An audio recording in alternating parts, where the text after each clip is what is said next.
ঈদ ও পহেলা বৈশাখের টানা ছুটিতে পর্যটন স্পটে ভিড় জমিয়েছে পর্যটকরা।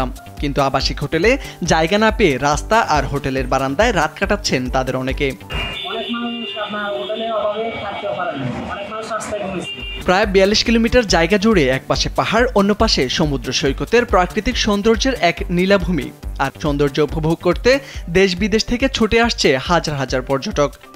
ঈদ ছুটিকে কেন্দ্র করে পর্যটন কেন্দ্রগুলোতে গত কয়েকদিন ধরেই উপচে পড়া ভিড়।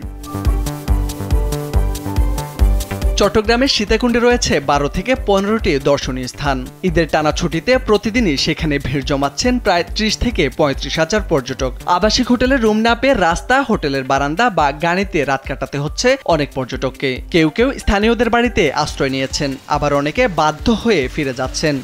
এখানে যথেষ্ট সুন্দর সুন্দর স্পট আছে, কিন্তু এখানে ঘটনা হলো আসার পরে আমাদের মেইন যেই প্রবলেমটা হয় থাকা নিয়ে। যেই পরিমাণে স্পট আছে, ঘোরার জন্য প্লেস আছে, তো অনেক মানুষ আছে যেহেতু রুম পাওয়া যায় না, আর পাওয়া গেলেও যে রুমের ভাড়া নিই আপনার সিজন ছাড়া ৫০০ টাকা ওই রুমের ভাড়া হয়ে যায়।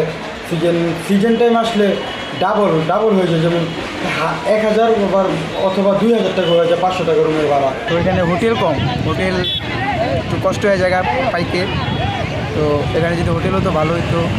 আমি ঢাকা থেকে এসেছি, ঠিক আছে। বাঁশবাড়িয়া সি বিচ, এটা চট্টগ্রামের সীতাকুণ্ডে অবস্থিত। এখানে আমার কয়েকবার আসা পড়েছে। এখানে পরিবেশটা অনেক মনোরম এবং সুন্দর। আবাসিক হোটেলের তুলনায় পর্যটক এবার বেশি হওয়ায় ভোগান্তি পোহাতে হচ্ছে পর্যটকদের। চাপ সামাল দিতে হিমশিম খেতে হচ্ছে হোটেল মালিকদের।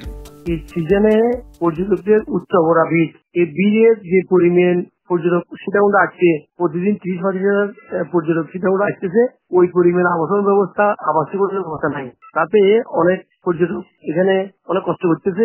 অনেকগুলি আবার চট্টগ্রাম শহরে বিভিন্ন গাড়ি নিয়ে চলে যাচ্ছে। সীতাকুণ্ড সদরে আবাসিক হোটেল মোট ১৯টি। হোটেলগুলোতে পর্যটকদের ধারণ ক্ষমতা ১,০০০ থেকে সর্বোচ্চ ১২০০ জনের মতো। মোর্শেদ আলম, কালবেলা।